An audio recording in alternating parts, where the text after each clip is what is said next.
Welcome to the JR Hendricks Texan Gentleman, a podcast that deals with the early life of JR Hendricks. And now, narrating JR, 24 and successful, Jimmy and JR. August 24th, 10:30 a.m. Here I am after having a productive morning. I went to listen to Christian radio with their Wednesday morning devotional. And their devotional hour on the Christian radio station. I also read my own devotional. I had gone to see my advisor in disability services to give copies of my schedule. One for me, one for my advisor, and one for the state agency for the blind.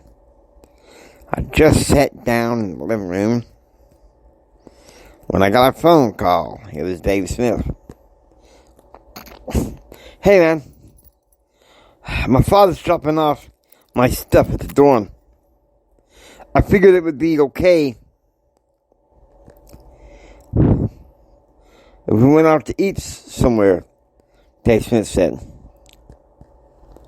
We haven't talked to each other in a few days.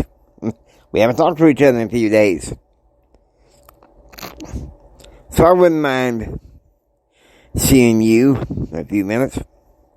I'm on my way. 10:35 a.m. Dave's car pulls up the Gordon Hall parking lot, and I walk out.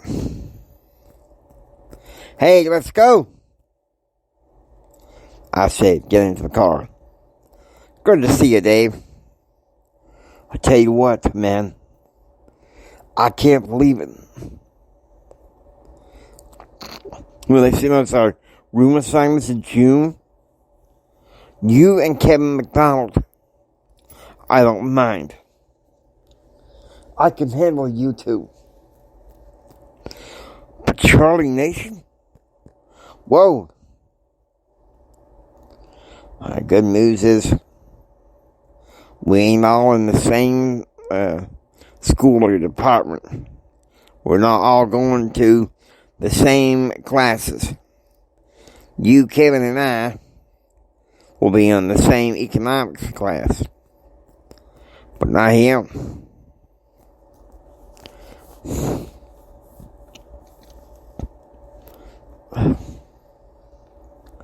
He's more towards the business side of things. A numbers guy. Okay, Dave said. But he chased me hard.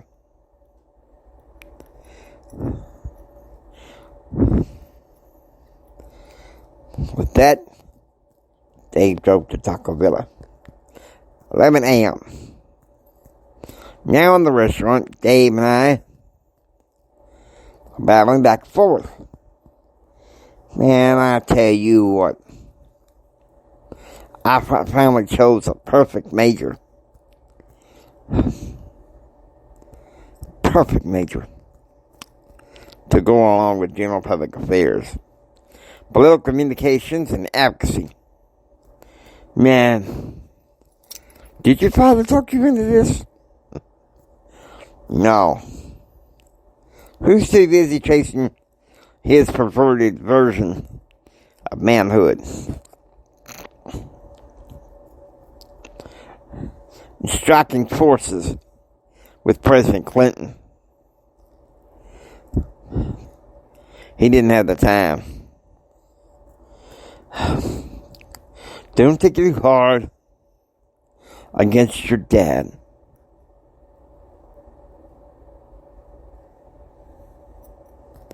You know what type of man he is. Sometimes there, sometimes not. Sometimes friend, sometimes distant. Yeah, but he's still my daddy. 11:30 a.m.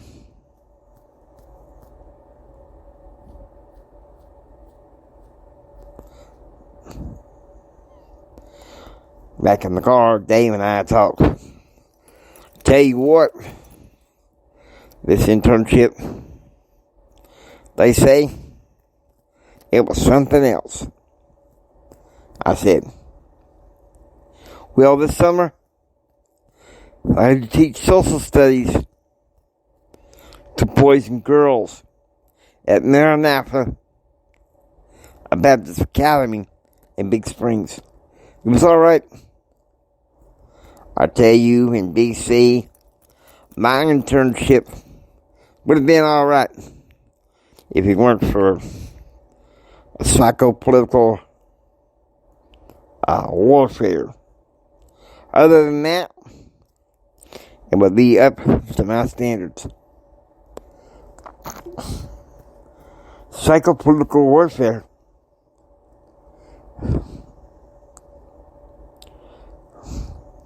It's very common in D.C. That's why I chose my internship back home in Big Spring.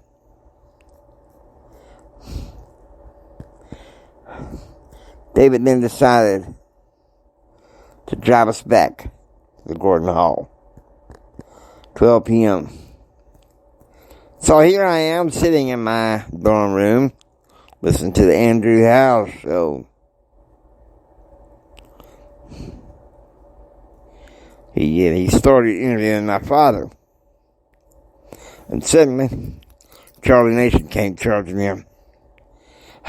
Man, your dad's really...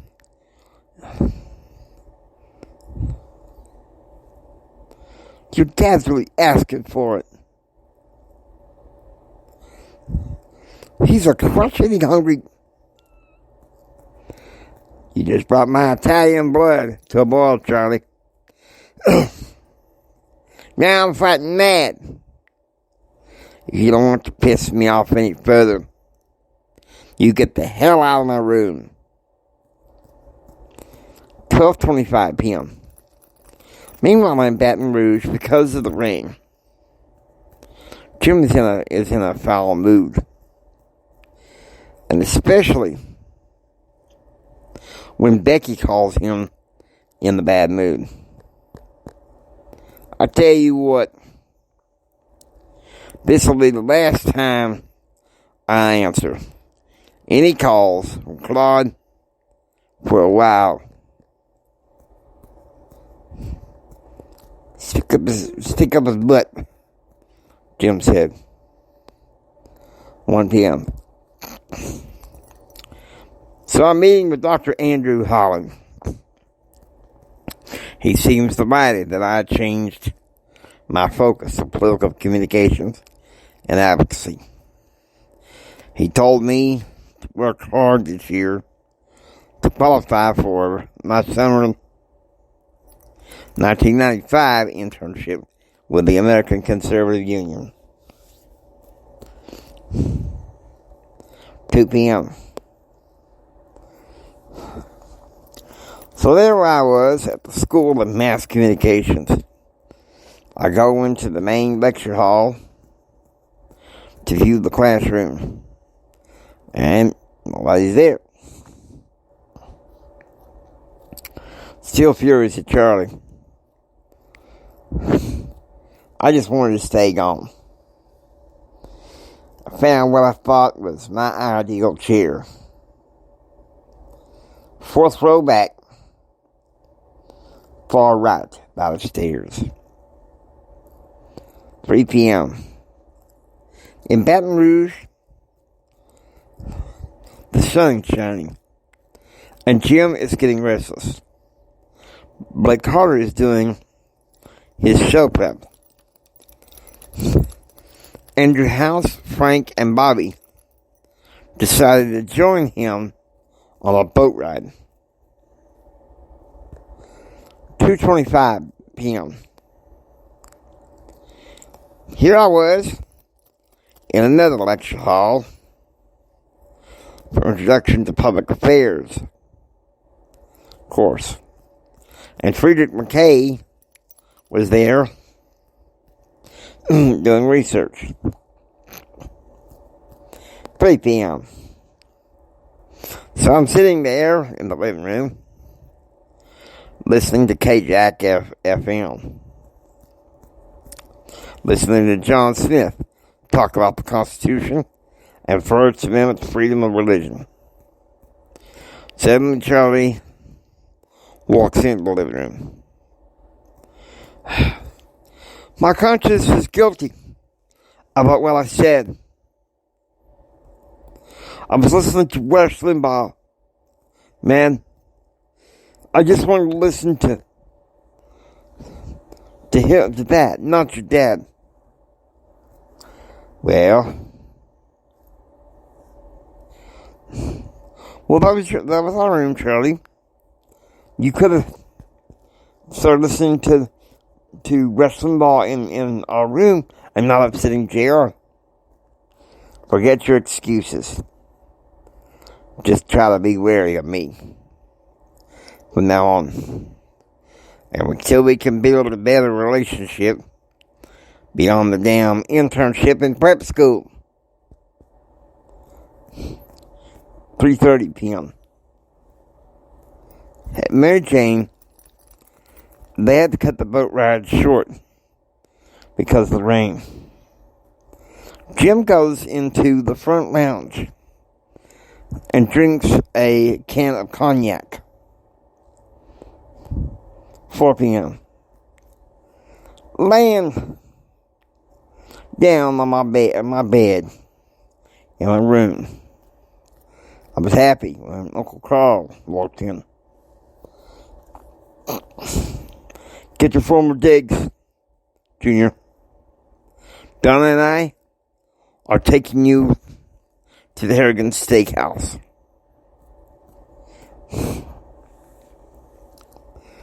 Should be fun. 6:30 a.m.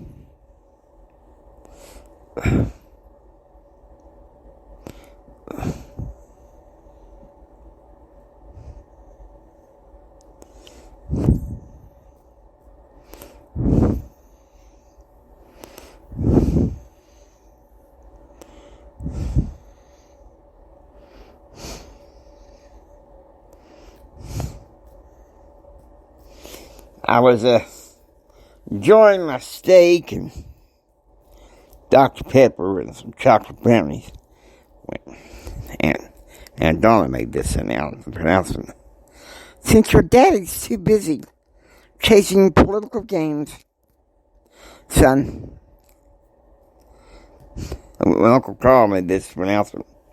Since your daddy's too busy chasing political games, son, it's my job to keep an eye on you, Uncle Carl said.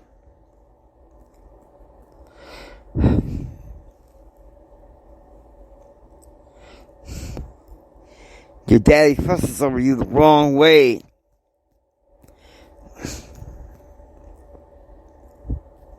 You're really something. Don't be a stranger, son. If you need us for anything, you be sure to let us know. You know, your mama came to us, asked us to keep tabs on you. And Donna said,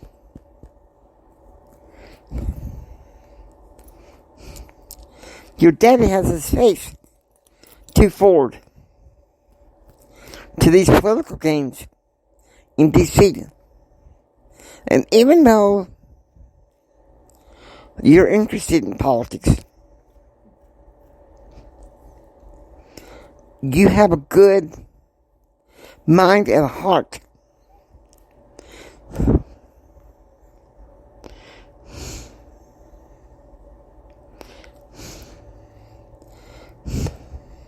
When you have your mama and your Aunt Ellen and your grandma concerned about you, we have to keep an eye on your health care. I have to keep an eye on your health. 8 p.m. Here I was back in my dorm room. I'm listening to Kevin and Dave. But Charlie had gone to the living room in Blitzel Hall to watch TV and congregate. So we turned on our local Christian station to listen to a show about the life issue. Something that all three of us were passionate about. 8:15 p.m. At Baton Rouge, the rain had stopped. And so Jim finally took the whole family on a pontoon boat ride. Joining them would also be Blake and Katie Carter, along with their son, Timothy.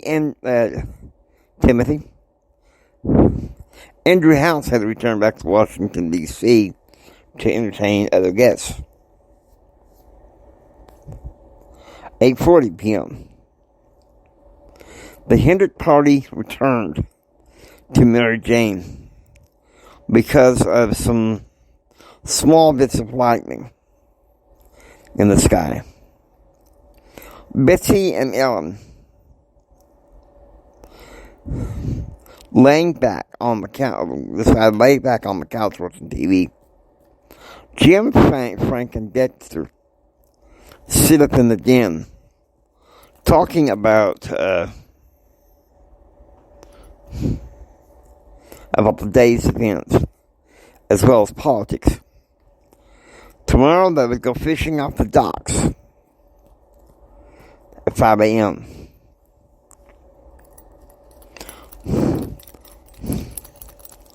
Also,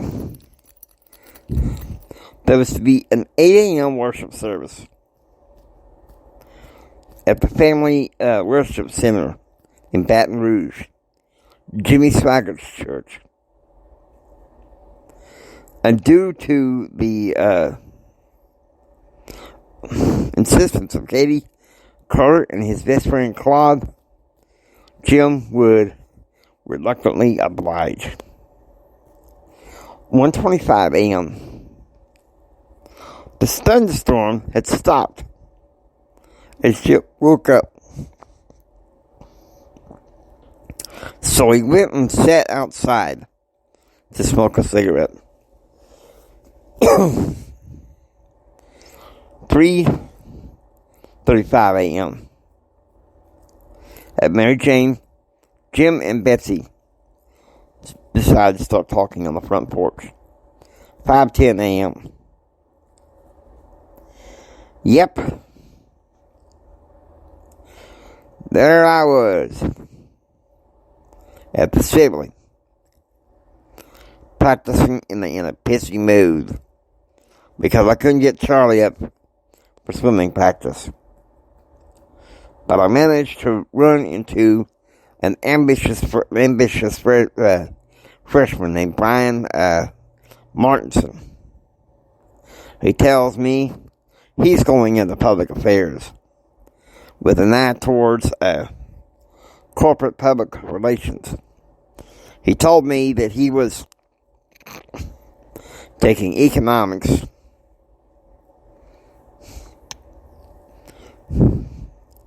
the same exact class and section with me. But then he had to take his freshman courses. U.S. history, English competition position, and discrete mathematics. He said he was living at Chitwood, Weymouth, and asked if I could meet him sometime over there for breakfast when I didn't want to go to the dining hall. 7 a.m. Gordon at the Crockett House dining hall. Eggs, bacon, hash browns, toast, and orange juice was my breakfast. As Stoney Rosen came up to me. Breakfast of champions, JR, Stoney said. Rosen, you sight for sore eyes. Where did you get this summer? Holy Spirit Club needs a data analyst. I got some of that over the summer. I'll combine bachelor's and MBA in finance. Man. Hey, club is open for meals Saturday, beginning of breakfast. And well, there's a Bible study club party at the club that night. You should come. Bring whoever. Girl from your internship, Karen Crowder. Or how about that girl you big last semester, Jennifer Bowers? I have to see if she's free. I can score you a date if you want. Or just come. 9:10 a.m.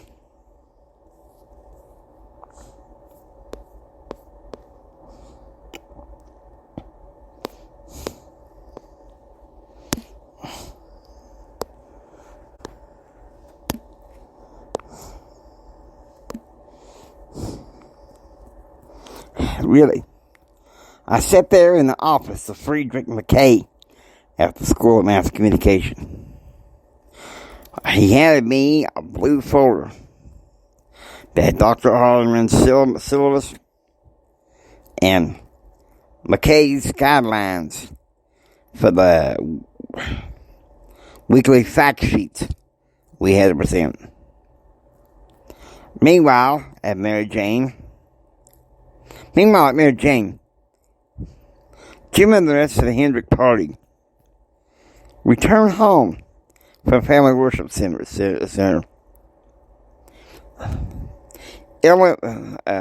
Neither Jim nor Betsy were impressed. Neither was Betsy's family. But Katie Carter was mesmerized by Jimmy Swagger's church. 11 a.m. James David Galworthy. He was my economics professor for this term. And Daddy sent me an email this morning to go see him. So I was in his office. James Hendrick. I must say I'm surprised. Your academic advisor said your grades were lackadaisical for the first 2 years.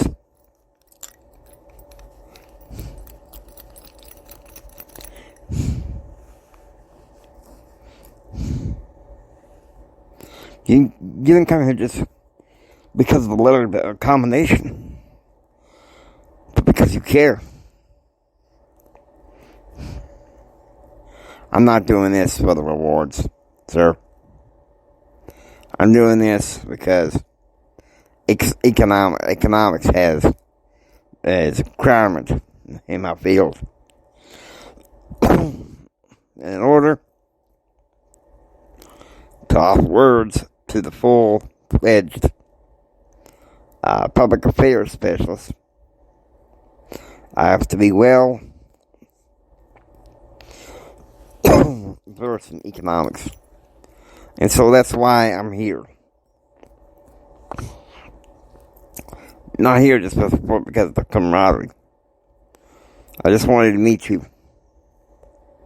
Put the face to the name of the man that I've heard about here about for the last 2 years. Here's a tech mug. Go what he said. You're the first student this semester to actually care.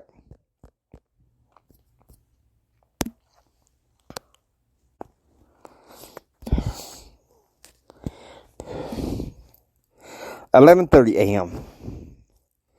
With the women and children gone, Blake doing show prep.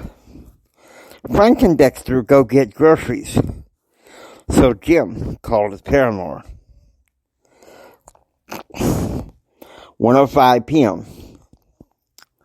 JR and Charlie go to the library to check out the new equipment, the Center for the Visually Impaired. JR talks briefly with a temp caseworker. 3 p.m. Here I am back in my dorm living room.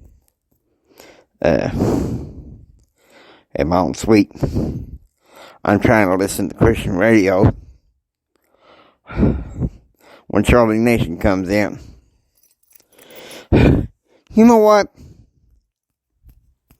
You really need a life. You think saying that makes you more classy? Gives you that status? Tell you what. Tell Dave and Kevin I'm going back to the library. I really don't need to put up with all this bull. Why don't you stand and face me like a man? You're not presenting yourself on the right way, Charlie. Get the hell out of my way. At the same time at Mary Jane, Jim got into an argument with Betsy. And so he goes into his rental car and drives off for a good long drive, saying most likely he would not return until around 5 o'clock. 3:35 p.m. Surprisingly, I went over to the 5th floor of the Center for Public Affairs and found myself in an advisory meeting for the Public Affairs Society of America, with mostly faculty. The topic was the relationship between public affairs and advocacy. I was happy to know that the first meeting of the society would be at 3 p.m. on the afternoon of Wednesday, September 21st. Dr. Andrew Harmon was to be the faculty's advisor, with lecturer Friedrich McKay and Dr. Randy Wiles doubling as secondary advisors. 5 p.m. JR took a shuttle to 25th and H for some turkey subs at Jersey Mike's with Stoney. At dinner, Stoney clearly did notify JR that House Director Brian Perry knew that Charlie could be trouble, and he urges JR to stay close to the Holy Spirit Club. 5:20 p.m. JR calls and urges Jim to come back to Mary Jane, where Betsy has a surprise meal for him. General Gravy, a Swain tradition of ground lean beef, egg battered with mushroom or white gravy.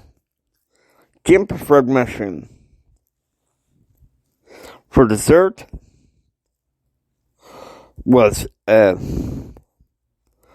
Crazy Cakes, another type of Gertrude Armstrong cake with chocolate, coffee, and the usual ingredients that go along with cocoa.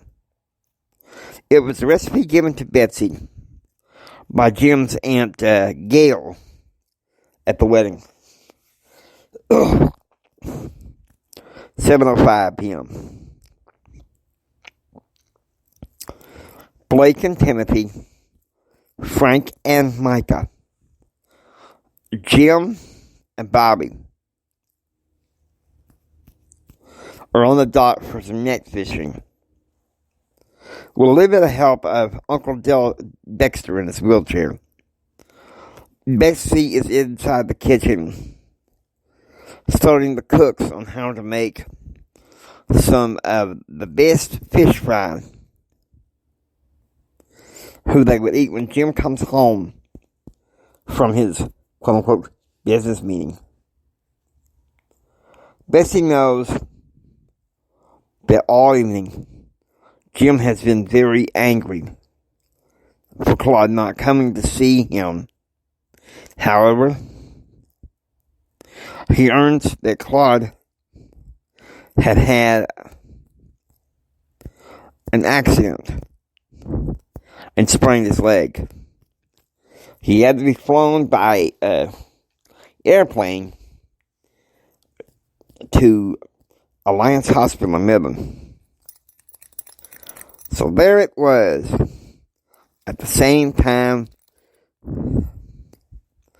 I was in one of the main study rooms of the library, the Center for Visually Impaired, selling gold and checking out the economics BBS to study Dr. Galworthy's curriculum.